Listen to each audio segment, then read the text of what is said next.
Everyone, मेरा नाम मोनिका शर्मा है और आज की क्लास में हम शब्द और उसके भेद देखेंगे। पिछली क्लास में हमने शब्द और उसके पहले दो भेद देख लिए थे जो कि थे उत्पत्ति के आधार पर और रचना के आधार पर शब्द। तो ये दो भेद हमने शब्दों के पिछली क्लास में देख लिए थे और आज की क्लास में हम अगले दो देखेंगे, रूप या प्रयोग के आधार पर कौन से शब्द होते हैं और अर्थ के आधार पर कौन कौन से शब्द होते हैं। तो चलिए स्टार्ट करते हैं क्लास को। तो सबसे पहले तो यहाँ पे डेफिनेशन है, परिभाषा है शब्द की कि एक या एक से अधिक वर्णों से बनी हुई एक स्वतंत्र सार्थक ध्वनि शब्द कहलाती है। और शब्द को हमने पिछली क्लास में अच्छे से पढ़ा है। तो सबसे पहले हम पढ़ेंगे प्रयोग के आधार पर शब्दों के भेद। तो ये दो तरीके के होते हैं, विकारी और अविकारी शब्द। तो एक एक करके इनको डिस्कस करते हैं।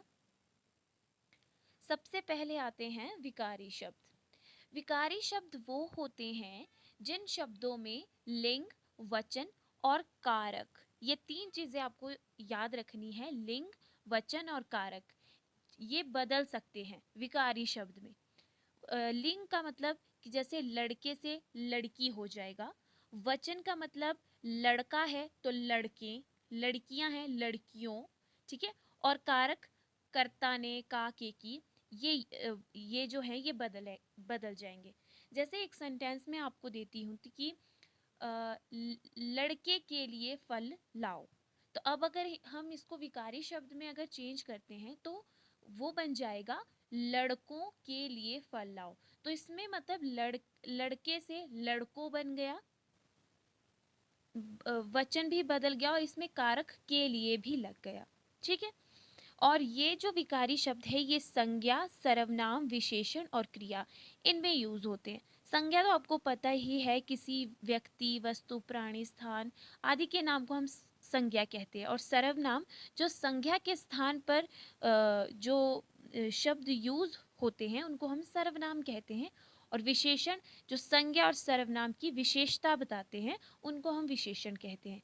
क्रिया होता है कि जिस जो भी कोई कार्य हो रहा है, कुछ काम हो रहा है, उसको क्रिया कहते हैं। तो ये विकारी शब्द थे, ठीक है। अब हम पढ़ेंगे अविकारी शब्द। अविकारी शब्द में क्या हुआ, जैसे विकारी था तो विकारी शब्द में क्या था कि जो लिंग, वचन और कारक ये बदल सकते थे। लेकिन अब आ जाता है अविकारी, मतलब इन शब्दों में जो लिंग, वचन और कारक है ये परिवर्तित या बदलते नहीं हैं। जैसे जैसे एग्जाम्पल हम ले लेते हैं आज। तो आज को हम कहीं किसी में भी नहीं बदल सकते, ना लिंग में, ना वचन में, ना ही कारक में। और जैसे कल, इसको भी हम नहीं बदल सकते। तो वैसे ही जो अविकारी शब्द होते हैं इनमें लिंग, वचन या कारक हम इनमें नहीं बदल सकते।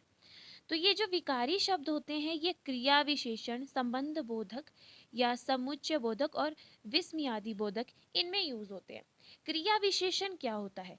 क्रिया विशेषण में जो शब्द क्रिया की विशेषता बताते हैं उनको हम क्रिया विशेषण शब्द कहते हैं। क्रिया विशेषण कौन से शब्द हुए? जो शब्द क्रिया की विशेषता को बताते हैं उन्हें हम क्रिया विशेषण शब्द कहते हैं। मतलब कौन सी क्रिया कब हुई, ठीक है, और कहाँ हुई, कैसे हुई, वो चीज़ किस में आती है? वो आती है क्रिया विशेषण में। फिर आता है संबंध बोधक। तो संबंध बोधक वो शब्द होते हैं जिनमें अगर वाक्य में कोई भी संज्ञा या सर्वनाम आते हैं तो वो एक दूसरे से उनका क्या संबंध है, उसको क्या बोलते हैं हम? उसको हम बोलते हैं संबंध बोधक शब्द, ठीक है। तीसरा आता है समुच्चय बोधक शब्द।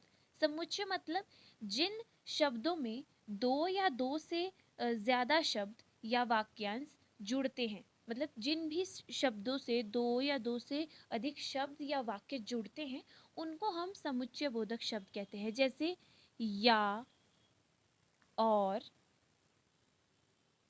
ठीक है, या, और, इसलिए, परंतु, क्योंकि इत्यादि ऐसे बहुत से शब्द होते हैं जिनमें हम दो शब्दों को जोड़ सकते हैं। जैसे वह आया और गया, तो मतलब इसमें कोई वाक्य थे उनको हमने और से जोड़ दिया तो ये समुच्चय बोधक जो है शब्द बन गया।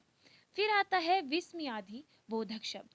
तो इन शब्दों में कुछ आश्चर्य मतलब चौंकाने वाली कुछ बात हो या कोई हर्ष मतलब खुशी की, शोक मतलब कुछ दुखी की या घृणा गुस्से की, इनका अगर इन शब्दों का यदि भाव हो तो उनको विस्मयादि बोधक शब्द कहते हैं। तो ये जो चारों जो शब्द है ये अविकारी शब्द में यूज होते हैं, और अविकारी में लिंग वचन या कारक ये बदलता नहीं है, इसमें परिवर्तन नहीं होता। तो ये थे प्रयोग के आधार पर शब्द, विकारी और अविकारी शब्द। अब हम पढ़ेंगे अर्थ के आधार पर।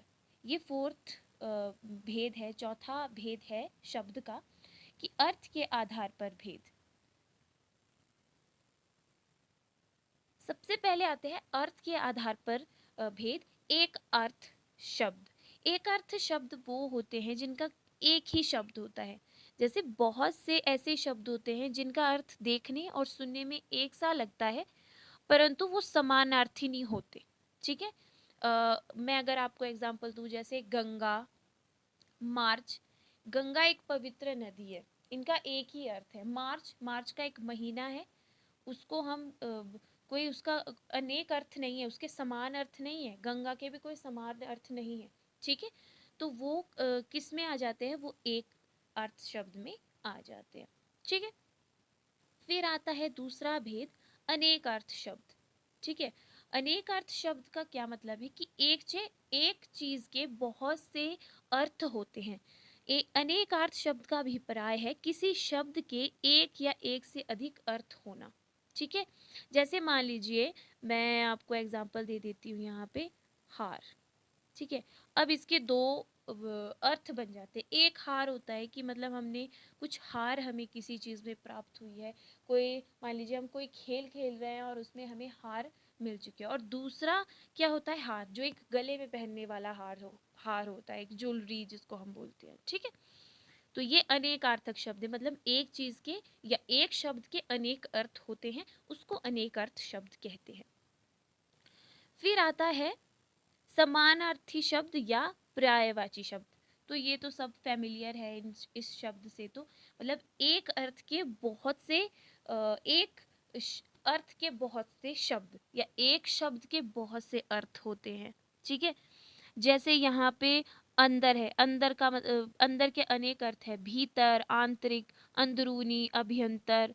और अंदाज के, अंदाजा, अटकल, अनुमान, अंबर, आकाश, आसमान, गगन, ऐसे बहुत से शब्द होते हैं।